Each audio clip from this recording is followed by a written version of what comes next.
তিন শ্রেণীর ব্যক্তির বিরুদ্ধে আল্লাহ বলেন আমি নিজেই কিয়ামতের দিন মামলা দায়ের করব। I will be against them in the day of judgment. Three categories of people I will be against them in the day of judgment. তিন শ্রেণীর লোক কিয়ামতের দিন তারা ছাড় পাবে না।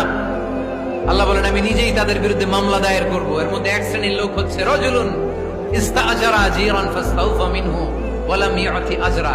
একজন শ্রমিক ভাড়া করে তার কাছ থেকে কাজ নিয়েছে কিন্তু তার পারিশ্রমিক আদায় করে নাই। এরকম আছে না নাই? দাপট দেখায় ইউনিভার্সিটির ক্যান্টিন গুলোতে। ইউনিভার্সিটির ক্যান্টিনে যে খায় মাগার বিল দেয় না, এরকম টাকায় দাসরা নাই। চায়ের দোকানে চা খায় আগে পরে দিমু, বিল দেয় না, আছে না নাই? দোকানে যে পণ্য কিনে বিল দেয় না, পরে দিমু, আছে না নাই? কিয়ামতের দিন আল্লাহ তোরে মাস্তানি ছুটাবে, চিল্লা এখন ঠিক কিনা?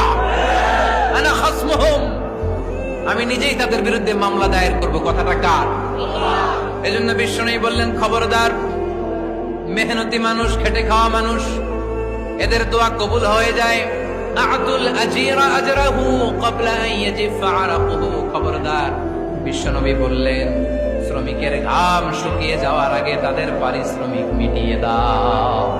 বিশ্বনবীর বিখ্যাত হাদিস, আতুল আজিরা আজরাহু ক্বাবলা আন ইয়াজিফা আরাকুহু।